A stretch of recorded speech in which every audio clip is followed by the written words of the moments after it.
हा, आता दुसरा प्रश्न काय तुमचा? काल खासदार श्रीकांत शिंदेचा वाढदिवस झाला, त्याचा एक फोटो तुम्ही ट्विट केलाय सर. नाही, त्यांच्या वाढदिवसाला आमच्या शुभेच्छा. ते बाळराजे आहेत महाराष्ट्राची सध्या, आणि बाळराजांचा वाढदिवस हा राज्यभरात साजरा झाला. बरं का, राज्यभरात साजरा झाला.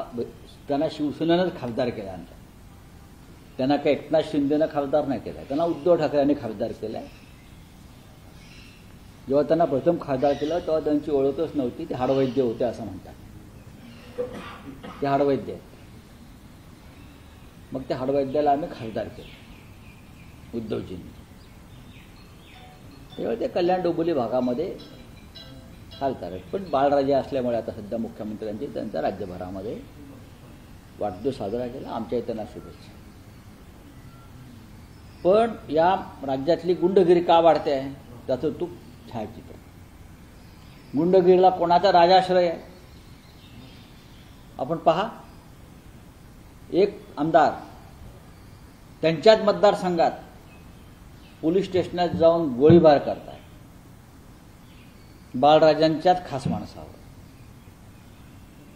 एका उपमुख्यमंत्र्याचे चिरंजीव पुण्यामध्ये कुख्यात गुंड्याच्या घरी जाऊन आशीर्वाद घेत आहेत. आपण पाहिला असेल. पुण्याच्या पालकमंत्र्यांचे उपमुख्यमंत्री चिरंजीव एका महान अशा गुंडांच्या दरबारात जाऊन त्यांना शुभेच्छा देत आहेत. विचारांचं आदान प्रदान झालं त्यांच्या. आणि काल बाळराजांच्या वाढदिवसाला तर गुंडांची फौजच होती असं मी पाहतो. मी हे एकच छायाचित्र प्रसिद्ध केलं, अजून मी काही प्रसिद्ध करू आलो. पण हे जे महाशय आहेत हे कोण आहेत, त्यांची कर्तबगारी काय, हे आधी पुणे पोलिसांनी जाहीर करावं. हे महात्मा जे भेटले आहेत, अभिष्टचिंतन त्यांच्याबरोबर अख्खी टोळी होती ते वर्षा बंगल्यावर, त्यांच्यावरती बाळराजांनी काय जबाबदारी दिली आहे भविष्यातल्या निवडणुकांसाठी, आपल्या विरोधकांचा काटा काढण्यासाठी. हे सगळे गुंड कोण गोळा करत आहे त्याच्यासाठी एका माजी पोलीस अधिकाऱ्याची नेमणूक केलेली आहे, या गुंडांचं संघटन बनवण्यासाठी. हे तुम्हाला मी आत्ता सांगतो, हे मागेही बोललो आहे. मुख्यमंत्री कार्यालयातून आणि वर्षा बंगल्यातून या गुंड टोळ्यांचं मॉनिटरिंग होत आहे. जेलमधून गुंडांना बाहेर काढलं जात आहे, जामिनावर बाहेर. हा सामनात मी दिलेला आहे. चार्जशीटच दाखल करत नाहीत आणि त्यानुसार त्या गुंडांना, अनेक गुंडांना जामिनाचा मार्ग मोकळा केला जातो. ही सगळी यादी लवकरच प्रसिद्ध होईल. गृहमंत्री देवेंद्र फडणवीस यांना या राज्यामध्ये कायद्याचं राज्य यावं असं वाटत असेल, त्यांना कायद्याची चाड असेल तर गृहमंत्री म्हणून ते काम करतील. एकनाथ शिंदेच्या दहशतीखाली ते आहेत का हे त्यांनी स्पष्ट. पण या राज्यातली गुंडगिरी का वाढते आहे त्याचं तू छायाचित्र. गुंडगिरीला कोणाचा राजाश्रय आहे आपण पहा.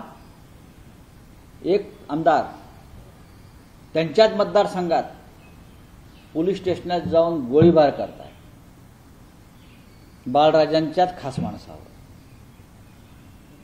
एका उपमुख्यमंत्र्याचे चिरंजीव पुण्यामध्ये कुख्यात गुंड्याच्या घरी जाऊन आशीर्वाद घेत आहेत. आपण पाहिला असेल. पुण्याच्या पालकमंत्र्यांचे उपमुख्यमंत्री चिरंजीव एका महान अशा गुंडांच्या दरबारात जाऊन त्यांना शुभेच्छा देत आहेत. विचारांचं आदान प्रदान झालं त्यांच्या. आणि काल बाळराजांच्या वाढदिवसाला तर गुंडांची फौजच होती असं मी पाहतो. मी हे एकच छायाचित्र प्रसिद्ध केलं, अजून मी काही प्रसिद्ध करू आलो. पण हे जे महाशय आहेत हे कोण आहेत, त्यांची कर्तबगारी काय, हे आधी पुणे पोलिसांनी जाहीर करावं. हे महात्मा जे भेटले आहेत, अभिष्टचिंतन त्यांच्याबरोबर अख्खी टोळी होती ते वर्षा बंगल्यावर, त्यांच्यावरती बाळराजांनी काय जबाबदारी दिली आहे भविष्यातल्या निवडणुकांसाठी, आपल्या विरोधकांचा काटा काढण्यासाठी. हे सगळे गुंड कोण गोळा करत आहे त्याच्यासाठी एका माजी पोलीस अधिकाऱ्याची नेमणूक केलेली आहे, या गुंडांचं संघटन बनवण्यासाठी. हे तुम्हाला मी आत्ता सांगतो, हे मागेही बोललो आहे. मुख्यमंत्री कार्यालयातून आणि वर्षा बंगल्यातून या गुंड टोळ्यांचं मॉनिटरिंग होत आहे. जेलमधून गुंडांना बाहेर काढलं जात आहे, जामिनावर बाहेर. हा सामनात मी दिलेला आहे. चार्जशीटच दाखल करत नाहीत आणि त्यानुसार त्या गुंडांना, अनेक गुंडांना जामिनाचा मार्ग मोकळा केला जातो. ही सगळी यादी लवकरच प्रसिद्ध होईल. गृहमंत्री देवेंद्र फडणवीस यांना या राज्यामध्ये कायद्याचं राज्य यावं असं वाटत असेल, त्यांना कायद्याची चाड असेल, तर गृहमंत्री म्हणून ते काम करतील.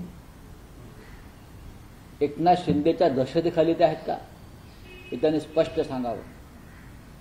महाराष्ट्राला जो डाग लागतोय गुंडगिरीचा, जो कलंकित होतोय महाराष्ट्र, त्याच्यामध्ये तुम्ही योगदान देताय का, ते त्यांनी सांगावं.